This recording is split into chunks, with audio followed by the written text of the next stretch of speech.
നമസ്കാരം. മണിക്കൂറുകൾ ബസ് സ്റ്റോപ്പിൽ കാത്തിരിക്കുന്ന യാത്രക്കാർ. പ്രിയദർശിനി ഇഫക്റ്റിൽ ബ്രേക്ക് ഇട്ടത് 1000-ലധികം പ്രൈവറ്റ് ബസ്സുകൾ. 14 ദിവസത്തെ നഷ്ടം കണക്കാക്കിയാൽ 30 കോടി. ഇങ്ങനെ പുറത്തു വരുന്ന വാർത്തകൾ അത്ര ആശാവഹമല്ല. പൊതുഗതാഗത രംഗത്ത് സ്ത്രീ സൗഹൃദപരമായ വലിയ ചുവടുവയ്പ്പാണ് KSRTC നടപ്പാക്കിയ പ്രിയദർശിനി പദ്ധതി. സ്ത്രീകൾ 2 കൈ നീട്ടി സ്വീകരിച്ച പദ്ധതി വാഴ്ത്തപ്പെടുമ്പോഴും ഈ പദ്ധതി കാരണം സംസ്ഥാനത്തെ സ്വകാര്യ ബസ് മേഖലയെ കടുത്ത പ്രതിസന്ധിയിലേക്ക് തള്ളുവിടുകയാണ് ചെയ്തത്.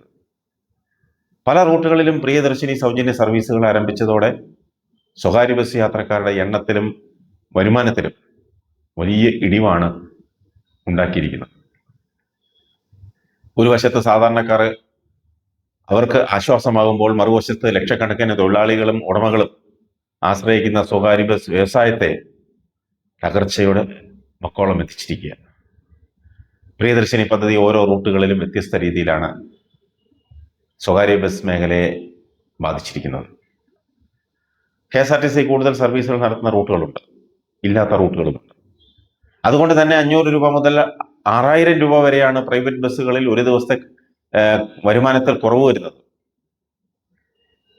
തിരുവനന്തപുരം സിറ്റിയിൽ തന്നെ സർവീസ് നടത്തുന്ന ബസ്സുകളുടെ കളക്ഷൻ പകുതിയായി. പല ദിവസങ്ങളിലും ഡീസൽ അടിക്കാനോ തൊഴിലാളികൾക്ക് ശമ്പളം കൊടുക്കാനോ കളക്ഷൻ തികയുന്നില്ലെന്നാണ് അവർ പങ്കുവയ്ക്കുന്നത്. പദ്ധതി തുടങ്ങി 14 ദിവസത്തെ കളക്ഷൻ പരിശോധിക്കുമ്പോൾ കേരളത്തിലെ സ്വകാര്യ ബസ്സുകൾക്ക് മാത്രമേ ഏകദേശം 30 കോടി രൂപയുടെ കുറവുണ്ടായിട്ടുണ്ടെന്നാണ് പുറത്തുവരുന്ന റിപ്പോർട്ടുകൾ. ഒന്നും രണ്ടുമല്ല, 30 കോടി. ഓരോ സ്റ്റോപ്പിലും പ്രിയദർശിനിയെ കാത്ത് യാത്രക്കാർ തിങ്ങി നിൽക്കുന്നത് കാണാം. നേരത്തെ പ്രൈവറ്റ് ബസ്സുകളിൽ പൊയ്ക്കൊണ്ടിരുന്ന വലിയൊരു വിഭാഗം ആളുകളും ഇപ്പോൾ അതൊഴിവാക്കി KSRTC ബസ്സുകളെ കാത്തിരിക്കുകയാണ്. പ്രൈവറ്റ് ബസ് കൊണ്ട് നിർത്തിയാലും അതിൽ കയറില്ല. ഇതുമൂലം വരുമാന നഷ്ടം താങ്ങാനാവാതെ വന്നതോടെ സംസ്ഥാനത്ത് 1000-ലധികം സ്വകാര്യ ബസ്സുകളാണ് സർവീസ് അവസാനിപ്പിച്ചത്. ഒന്ന് ഓർത്തു നോക്കണം. ഏറ്റവും കൂടുതൽ സർവീസുകൾ നിർത്തലാക്കേണ്ടി വന്നത് വയനാട്, കാസർഗോഡ് ജില്ലകളിലാണ്.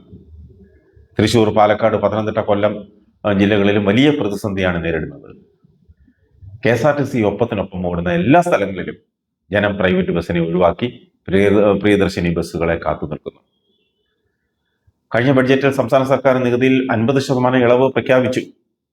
പക്ഷേ അതിലൂടെ 38 സീറ്റുള്ള ഒരു ബസ്സിന് ദിവസേന ഏകദേശം 106 രൂപ 50 പൈസ ടാക്സ് ഇനത്തിൽ ലാഭിക്കാൻ കഴിയുന്നുണ്ട്. എന്നാൽ പശ്ചിമേഷ്യൻ യുദ്ധത്തിന്റെ പശ്ചാത്തലത്തിൽ ഡീസൽ വില 5 തവണയായി മൊത്തം വർദ്ധിപ്പിച്ചത് 7 രൂപ 56 പൈസയാണ്.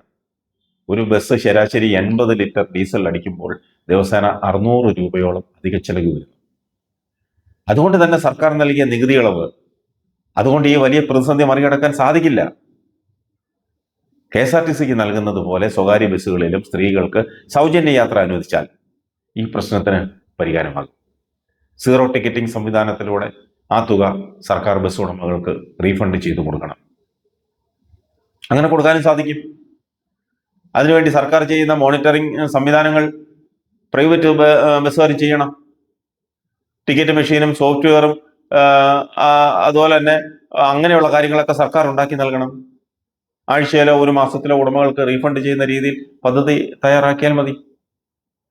പ്രതിസന്ധി പരിഹരിക്കാനുള്ള മറ്റൊരു നിർദ്ദേശം മത്സ്യബന്ധന മേഖലയ്ക്ക് നൽകുന്നത് പോലെ സ്വകാര്യ ബസ്സുകൾക്കും സംസ്ഥാനത്തെ എല്ലാ പ്രൈവറ്റ് ബസ്സുകൾക്കും ഡീസലിന് പ്രത്യേക സബ്സിഡി അനുവദിച്ചാലും ഈ പ്രശ്നം ഒരു പരിധിവരെ പരിഹരിക്കാനാവും.